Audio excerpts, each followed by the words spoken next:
This Bigfoot sighting report comes out of Tsawhawbitts. It was named Tsawhawbitts by the Shoshone Indians, and they warned settlers to stay out of the area. They avoid it because of some hairy giants that would kidnap and eat people.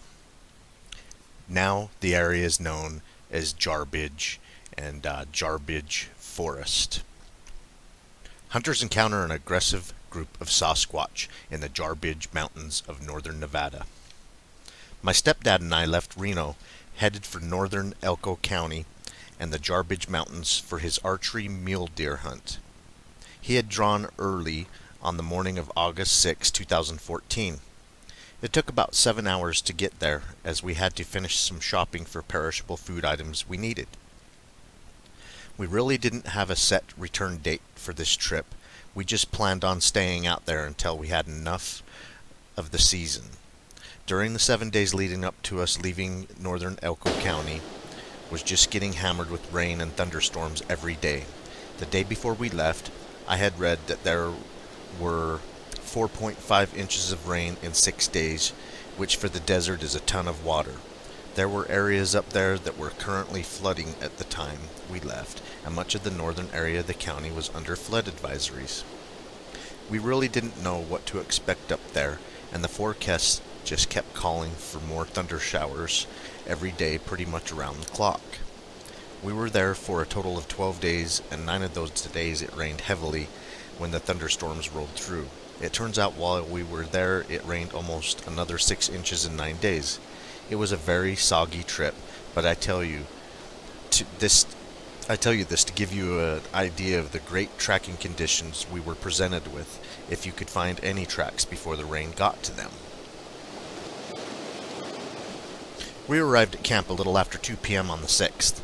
By the looks of it, nobody else had been on any of the roads we traveled to get back to our camp. With as wet as it was, it would have been very evident if someone had. We got stuck several times trying to get back to the camp. The season started on the 10th, but we showed up early to get some good scouting time in before then. We set up a few quick things, unloaded the side-by-side, and hit the trails. This was my stepdad's first trip into this particular unit, and he was very anxious to see what the country was available to us. We scouted around until 7-ish, returned to set up camp early enough so that we could keep dry before the rain started that night. While doing that, I noticed a broken tree I had not noticed before. I went over to check it out, and was immediately taken aback by it.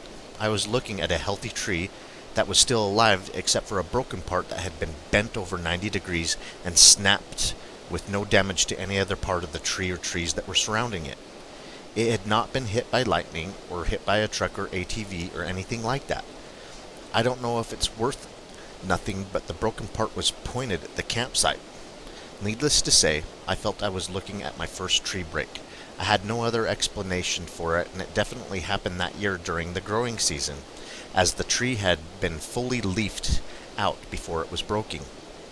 I've used this campsite 3 years in a row now, and it definitely was not there in the previous trips. The tree was roughly 3 inches in diameter, give or take, and could not have been easy to break.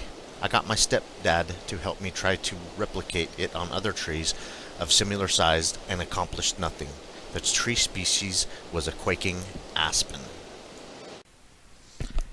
After we ate dinner and set up our cots on the back of the trailer with the side-by-side, tarped it off really nice to keep us dry, and got ready for bed. This is the time I started to feel not right about the situation. I got that nagging feeling of dread and of being watched. The rain had stopped for the last few hours and it was dead silent.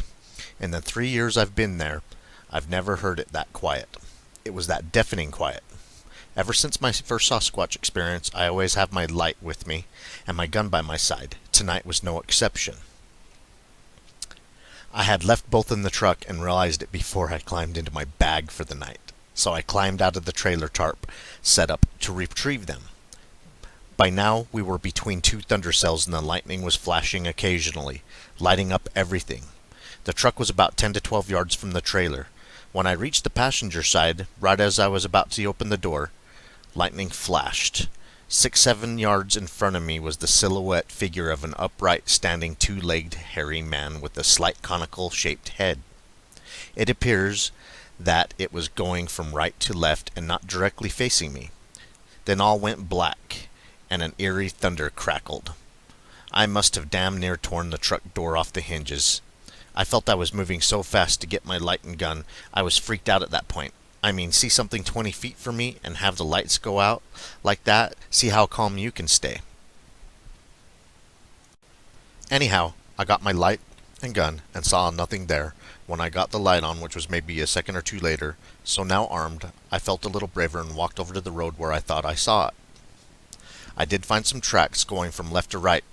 The trouble with that, though, is that we walked all over the area and they looked very similar with no definitive toes.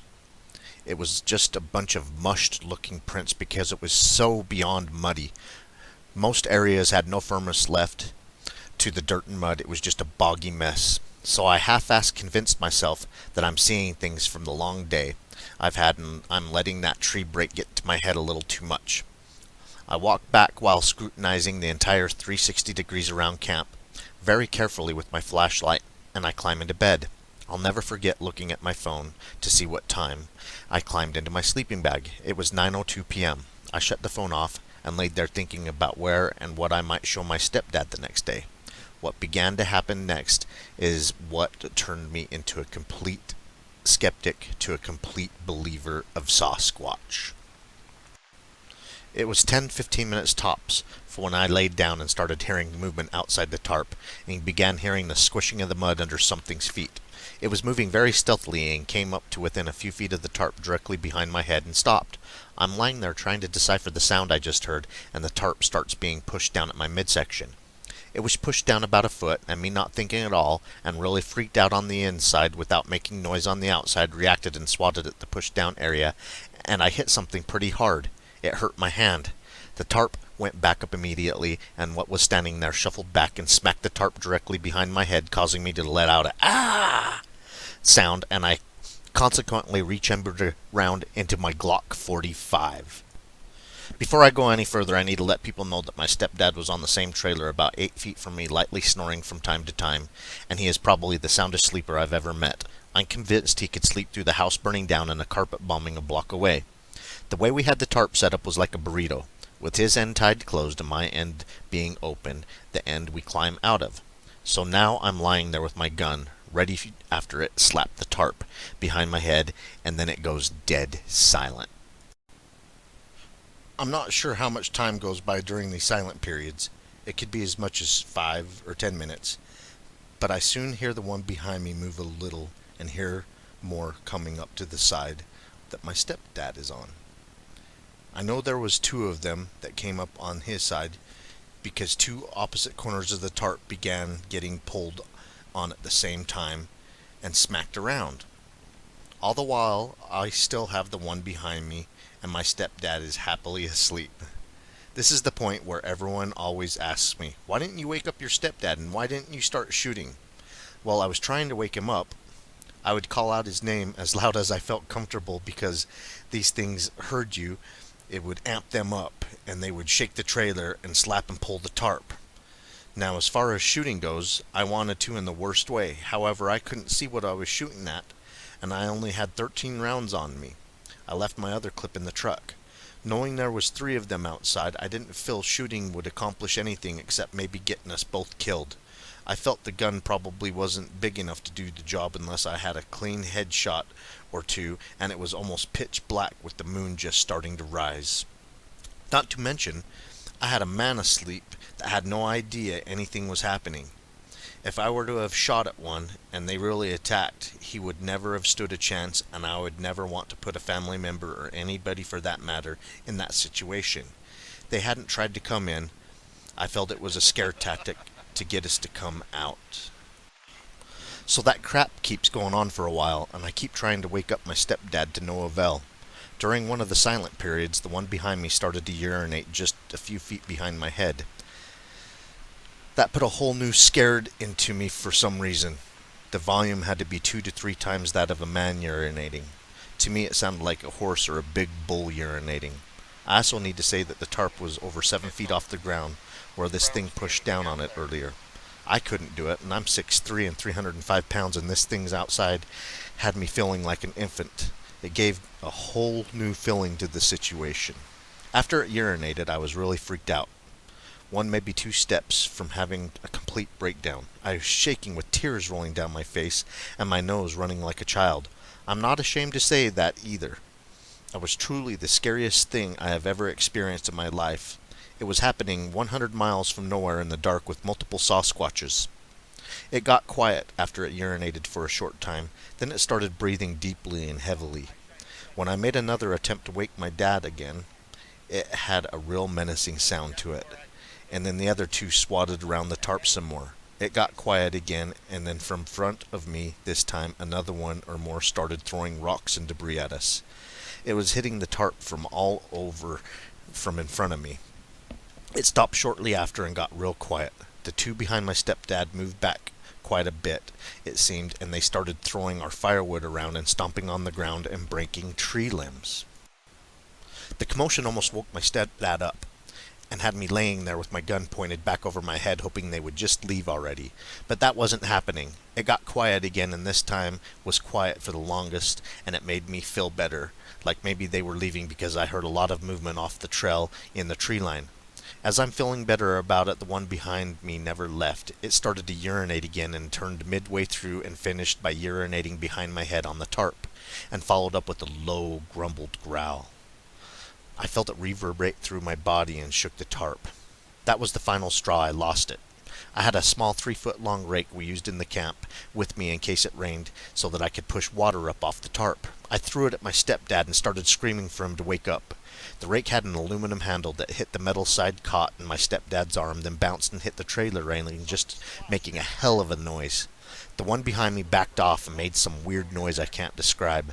My stepdad finally woke up and was pretty upset. I hit him with the rake and woke him up. During that time, the one out in front of me started throwing things against the tarp. I'm yelling, telling him what's going on and that we're surrounded by these things. He grabs his gun and flashlight, half groggy, and starts climbing over me to go out and investigate. I told him he's crazy and followed because I felt going alone was probably suicide. We climb out and there's tracks everywhere. Good tracks, bad tracks. Our firewood is everywhere, and a big chunk was torn off a tree from approximately 11 feet up. To my left is the truck, and the thickest brush and trees I can hear one moving in there. The one out in front was started throwing rocks at us again. The two that were behind my stepdad had come back up behind the trailer and started shaking it. I'm expressing to my stepdad that I no longer want to be there anymore. He simply replied with, "Get in the truck." We got in the truck, and the thick brush 5 yards from the truck started shaking violently, and so did a large mature tree. We got in the truck and started to leave. We couldn't leave fast because it was incredibly muddy. We never saw one on the way out. We were both silent and watching out for them on the way out, and when we hit the pavement finally, I just shut down with my gun between my legs, pointed at the floor in a complete state of shock. I remember my stepdad couldn't believe what little he saw and experienced, but he wasn't as freaked out like I was. He experienced 5 minutes maybe of what I endured for an hour and a half. When he turned the truck on, I felt like it had been 3 or 4 hours, but the clock read 10:35 p.m. I couldn't believe it. He tried getting my gun from me because I guess I looked really unstable, but he wasn't getting it. He just had to settle for me unchambering around.